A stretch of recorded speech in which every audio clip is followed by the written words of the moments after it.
Асырлык халкыбыз тормышында нинди вакыйгалар булган? Милли матбугат аны ничек яктырткан? Игътибарыгызга 100 ел элек сәхифәсе. Сүз Илсур Нафиковка.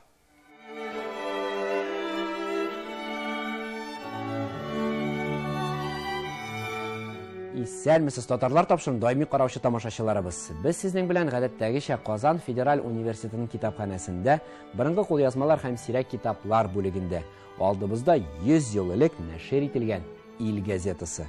Нәрсә турында язганын әйдәгез бергә күзәтеп алыйк. Ил газетасы 1914 ел 2 гыйнвар саны 4 сан. Петербургта съезд. Петербургта 23 декабрьдән башлап бөтен Русия мөгаллимнәренең беренче съездлары дәвам итеп килә. Съездда уку-укыту мәсьәләләре бик киң каралган. Гайса Мирза Еникеев мәгънәле тулы доклады бөтен съездга мөселман мәктәпләренең хәлен ачык күрсәтеп бирде ва мөселманнарның ни теләгәнен ачык дәлилләр белән исбат итте. Гайса Мирзаның доклады шул кадәр яхшы язылган иде, укылганда бөтен зал зур бер диккать белән тыңлау берлән калмаенча бөтен шундагы мөселманнарның йөзен көлдерде.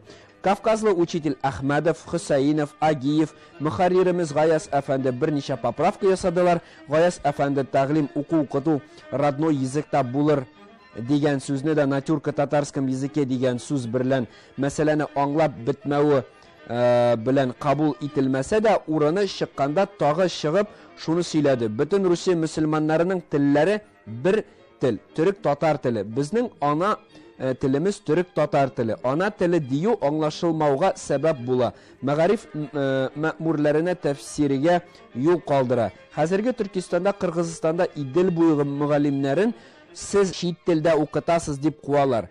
Шул бетсен өчен принцип буларак төрек-татар теле дигән сүзне кертергә тиеш диде. Съезд бу юлы шуңарга әһәмият биреп, родной языкка тәфсир кертеп кабул итте ва түбәндәге маддәләрне музакәрәгә кереште. Шулай итеп түбәндәге маддәләр. Беренче мадда: мөселманнар өчен ачылачак мәктәпләр мөселман халкының милли дини мәгъишәтенең хусусиятенә мөнасиб булырга тиеш.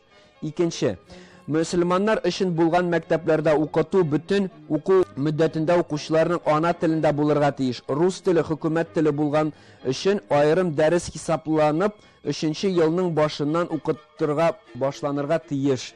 Мөселман мәктәпләренә укучыларның ана телен тормышының һәм аның әдәбиятының белгән мөгаллим ва мөгаллимәләр тәгаен ителеп, төрле диндәге мөгаллимнәр булганда, укучылар илә бер диндә булган кандидатлар алда тотылырлар.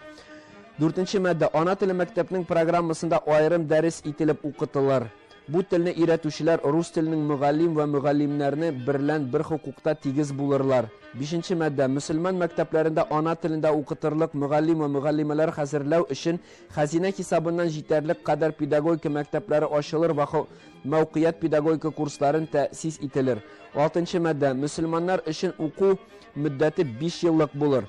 7нче мадда: мөселман мәктәпләренең идарә кыла торган мөәссәсәләре мөселман халкының вәкилләренә катнашырга ирек куелыр. Аларга мәктәпләренә тәгълим ва тәрбия һәм икътисад җәһәтеннән барлап ва башкарып торырга ихтияр ителер. 8нче мадда: мөселман яши торган җирләрдә мәктәпләр инспектор ләвазименнән алу хакын мөселманнарга да бирелер. 9нче мадда: мөселманнарның милли дини мәктәпләренә хөкүмәт мәктәпләре кебек яшәү хакы тәэмин ителер. 10нче мадда: мөселманнарның ибтидаи мәктәпләре өчен мөгаллим ва мөгаллимәләр хәзерләргә ачылачак Дарул мөгаллим ва Дарул мөгаллимәткә ва дәресләр ана телендә укытылып, аларның ачылуына ва даим итүләренә һичбер төрле маних булмас.